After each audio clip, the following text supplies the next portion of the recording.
the much-needed political and policy levers that led to the solutions paradigm being successfully adopted at the global level during UNEA 3 last year.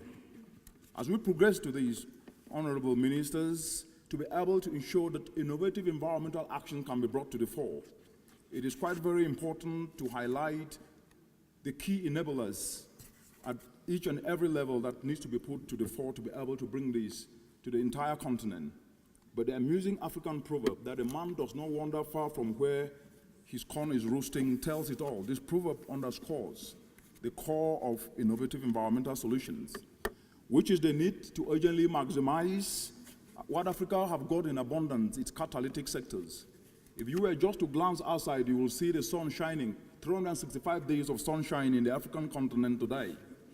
If you were to look across the entire continent, 65% are uncultivated arable land. This represents Africa's catalytic sectors that hold a comparative advantage. Honorable ministers, to maximize the socio-economic benefits of this, during the 16th AMSON session, you resolved on the need to amalgamate these sectors so that they do not operate in silos, so that it can be connected to drive an inclusive wealth creation in the entire African continent. If you were to take, for example, Nigeria, the agricultural sector makes up about 40% of the gross domestic product and generates livelihoods for almost 70% of Nigerians. The sector loses up to $9 billion each and every year in post-harvest losses, primarily due to lack of value addition. This therefore means that if clean energy, which is an environmental action, was to be decentralized to Nigeria producers, these losses will be turned into productivity, reversing the $9 billion losses in post-harvest losses and turning these to income opportunities for farmers who will engage financiers to be able to ensure that the entire agro value chain is actually addressed. This is an innovative environmental solution, moving beyond one sector to another, but addressing a challenge that can be able to contribute and lift people from the bottom of the pyramid. Honorable ministers, with such promising possibilities ahead of the entire continent, the innovative environmental solutions paradigm, the innovative instruments we all know needs to graduate, therefore, from the concept which we muted during the 16th AMSON session to be turned into reality, to be turned into intrinsic implementation, leveraging on what the continent already have. Such implementation will therefore mean that we need to unlock inclusive opportunities. And what is more exciting is that across the entire continent, there are no absence of innovative environmental solutions.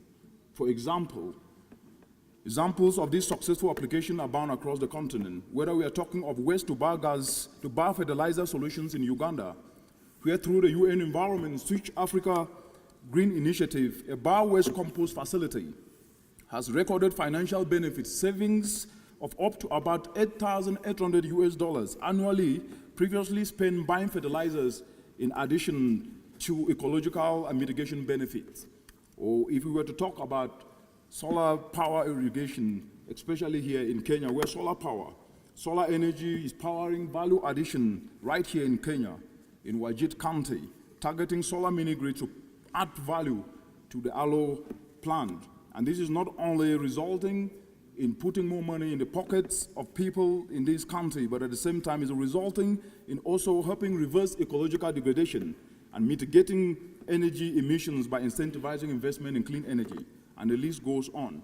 Honorable ministers, for all these examples that are dotted across the entire continent today, to be brought to the fore, there needs to be aspects in which our guidance also needs to be provided.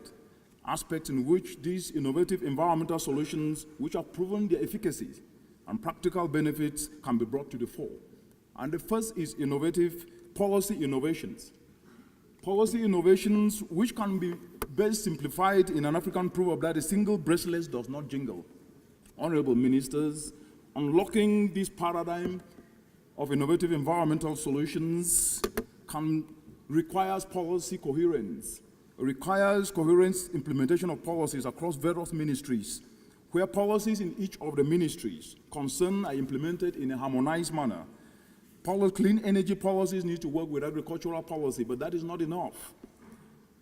Finance policies likewise need to create financial incentives among key enablers. Transport policies need to be reconciled with environment policy. as well as ensuring that it also gets reconciled with trade policies, where production areas to markets can be done in such a way that minimization of not only costs but related emissions are also taken into account.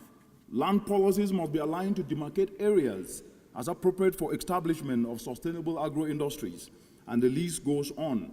The realignment of policies, implementation structures in government therefore become very, very critical to be able to bring to the fore innovative environmental solutions that already exist in the continent. It will require its institution and implementers that traditionally operate in silos to realign and harmonize their processes for coherent operation. These examples are already happening across the continent, with the UN environment working with partners and engaging with countries and setting up policy harmonization task forces. And these, for example, in Nigeria, where the UN environment facilitated interagency policy task force convening implementation of key groundbreaking policies in Nigeria, including the Nigeria Feed-in Tariff Regulation, the iconic cassava bread policy, all these helping in implementation of the Nigerian National Determined Contribution and Vision 2020. This is also happening in Kenya, in Zambia, in Cameroon, in Cote d'Ivoire, and the list goes on. The second aspect, honorable ministers, is financial innovations. Honorable ministers, the Ashanti people of West Africa have a saying that money is sharper than the sword. Money is sharper than the sword. If you want the attention of any individual, the attention of any enterprise or any government, just explain to the person how he or she can be able to make money. One of the key areas that environment needs today, environment needs to demonstrate solutions, is in financing. Environmental action now needs to go beyond focusing on silo environmental returns and ensure that it can be able to actually be a risk averter that can act as an insurance. The urgency now is for environmental action to demonstrate economic as well as financial dividend. Honorable ministers, therefore means that environment must form the basis of an instrument, and this innovative instrument that the environment can form is already happening in the continent, innovating, utilizing what is called risk-sharing facilities. And this is contextualized in an African proverb that if 10 cents do not go out, then you cannot be able to bring in $1,000. This describes how environment can actually become an opportunity. The urgency for this paradigm shift cannot be overestimated, considering that Africa is facing not just an economic burden, but Africa needs $1.2 trillion each and every year to implement the Sustainable Development Goals. To put this amount in perspective, the entire continental GDP will only cater for about 2 years, 8 months of financing. What this means, plainly speaking, honorable ministers, is that under conventional paradigms, Africa cannot afford this level of financing. But as one African proverb puts it, the path does not close with a man with a machete. Accordingly, risk-sharing facilities, which if can be adopted by countries in the African continent today to convert the heater to social finance into investment financing, represents Africa's machete. These are already happening, for example, in Nigeria, where the central bank is leveraging on capital to be able to incentivize private sector to loan.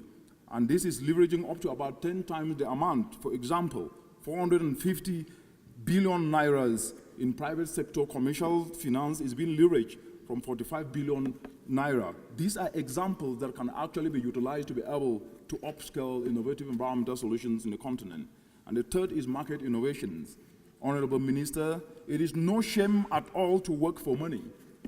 This African proverb tells us one thing in the context of this discussion today. It tells us one thing, that in today's market-driven economies, tangible implementation of innovative environmental solutions will have to be market-driven rather than socially driven.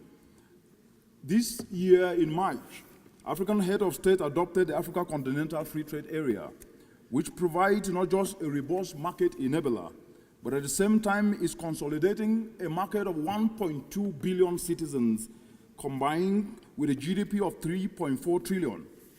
It is therefore quite very imperative in a continent where we have 300 million middle class people representing a local urban food market worth $150 billion annually to consumer spending up to about $1.4 trillion.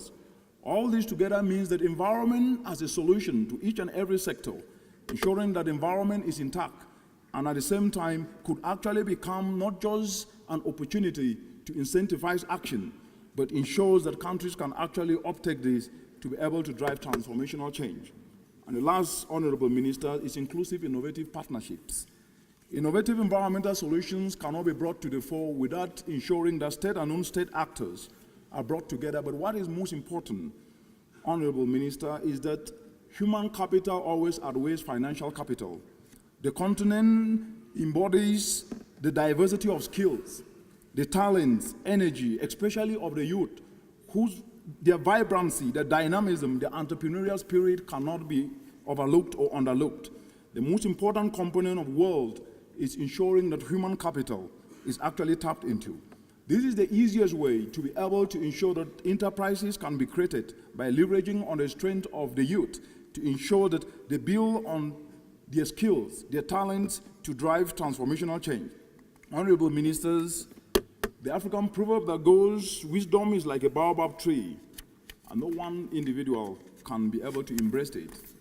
It tells us that your collective wisdom can ensure environmental action will not just be an innovative solution, but can be able to reverse the $83 billion worth of food, worth of jobs that have been lost for the youth. But let us always be reminded that a grasshopper that sleeps forgetfully wakes up in the mouth of the lizard.